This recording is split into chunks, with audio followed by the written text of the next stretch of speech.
Om Namo Bhagavate Vasudevaya. Om Namo Bhagavate Vasudevaya. Om Namo Bhagavate Vasudevaya. Welcome to today's reading from Brilliant as the Sun, retelling of Srimad Bhagavatam, and we're reading from Canto 6, Divine Protection, Chapter 19, the Pum Savana Vow. Mukam karoti vachalam pangum langhaite kirim yat kripatamham vande Shri Gurum Dinatarinam Paramananda Madhavam Shri Chaitanya Ishwaram Hari Om Tat Sat.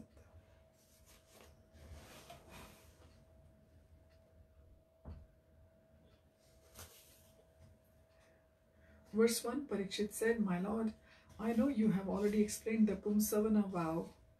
However, I would like to hear more details about it, for by correctly observing this vow, one can please Lord Vishnu."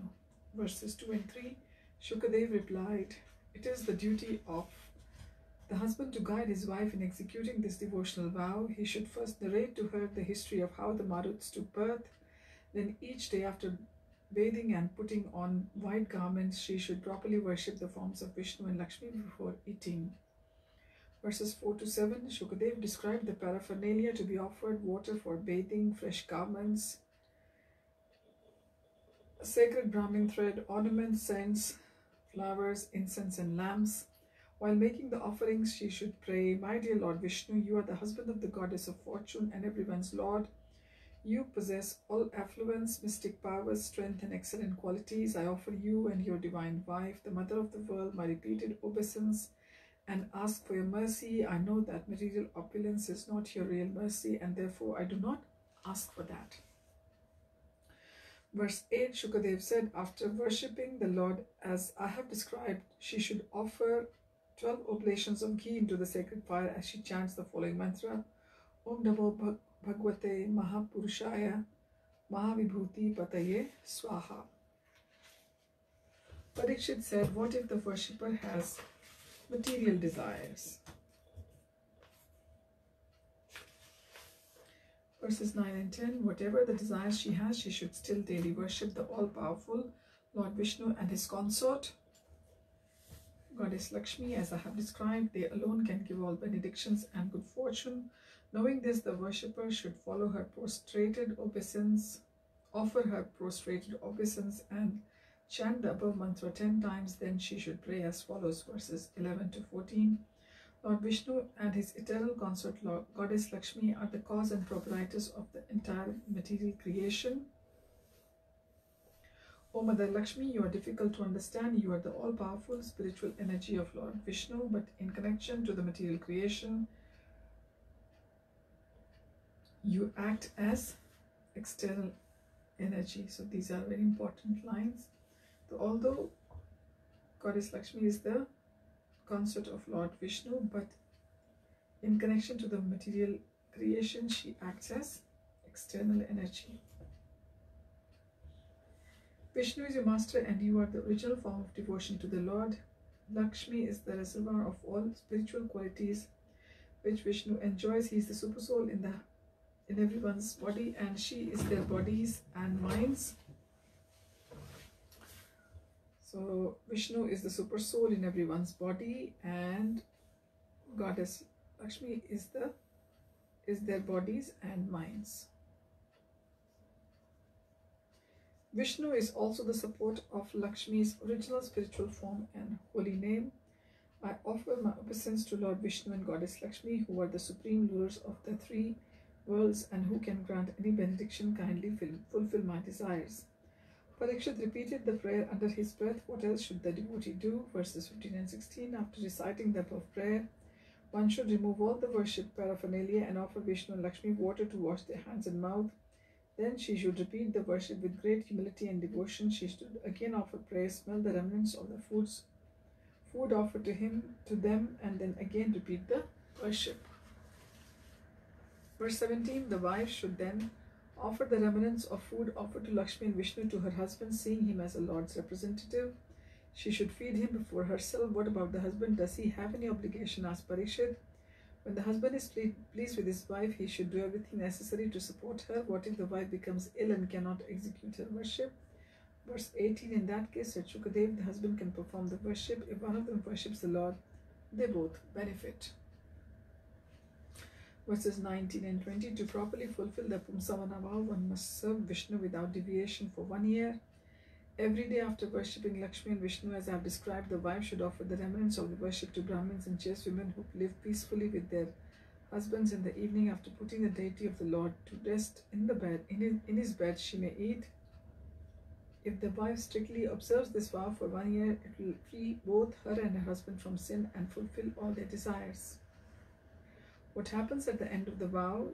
Asked Parikshit, verses 21 to 24. When the year ends, the wife should fast on the full moon day of the Kartik month. The next day, she should cook a feast, including rice pudding, which the husband should offer as an oblation to the sacrificial fire. Then he should distribute the rest to the Brahmins, to his spiritual master and his relatives and friends. When everyone is satisfied and have blessed the couple, the husband may eat. Finally, the wife may take the remaining rice. This ensures she will beget a worthy son. Verse 25, if a couple can strictly observe the Pumsavana vow, they can attain any benediction they desire. The wife can get wealth, dutiful sons, a long-living husband, excellent reputation, and a fine home. And if there is anything else the couple wants, they can attain that too. Is this vow only for married couples? Married or unmarried, anyone who does this will benefit. How about unmarried women? Verses 26 to 28. Yes, even unmarried women will benefit from performing this vow. If she wants to marry, she will get an excellent husband. If she is not interested in marriage, she will return to the spiritual world. At the end of this life, if her children have died, she will get a loving, long-living child and great wealth. It will replace all her misfortunes with good fortune. If ugly, she will become beautiful. Single men will also benefit. If sick, they will become healthy. Surely it is a difficult vow to execute for the entire year. For an entire year, said Parikshit, not everyone will be able to strictly follow it. This is true, said Shukadev. But if one follows this vow, then Lakshmi and Vishnu will bless the worshipper. Those who cannot follow the vow can simply recite this narration during the month of the Shraddha while worshipping the forefathers and gods, whose blessings will fulfill all their desires. As Sutta ended his narration, the sages gave a great cheer. Shaunak praised Sutta, and then, seeing that the sun was setting, suggested they adjourn until the next morning.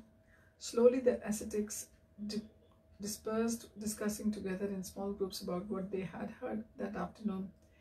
It seems the theme of today's talks has been how the Lord protects his devotees, said one. Surely, answered another, the incident with Ajamil and the Yamadutas were such a powerful example. The others in the group agreed. Then one said, yes, this clearly shows how Krishna saves his devotee.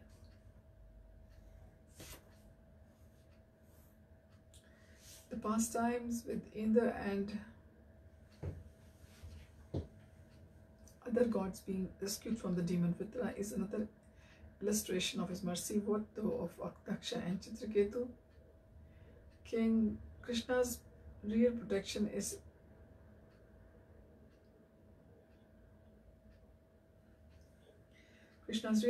protecting our spiritual lives. Another sage answered, he appeared to Daksha to instruct and inspire him. Yes, said a smiling ascetic. He also appeared to Chitraketu as Lord Sankarshan and also through his great devotee Narad and Angira.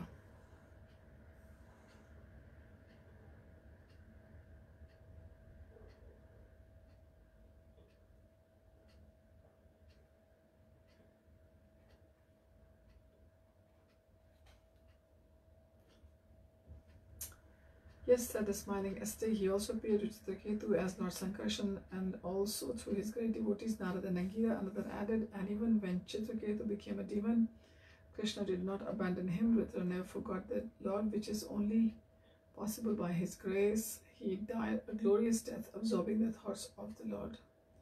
Indeed, said the sage's companion, this is really Krishna's protection.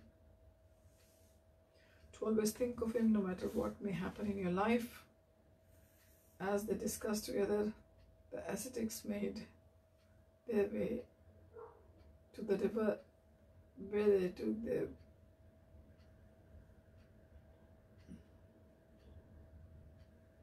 As they discussed together, the ascetics made their way to the river where they took their baths and chanted their evening prayers. They all looked forward to the next day when Sudha would resume his narration. So we have finished 19 chapters of Canto 6. The last one was the Pumsavana vow, and we look forward to reading the chapter 7 soon. Hari Om Tat Sat. Hare Krishna.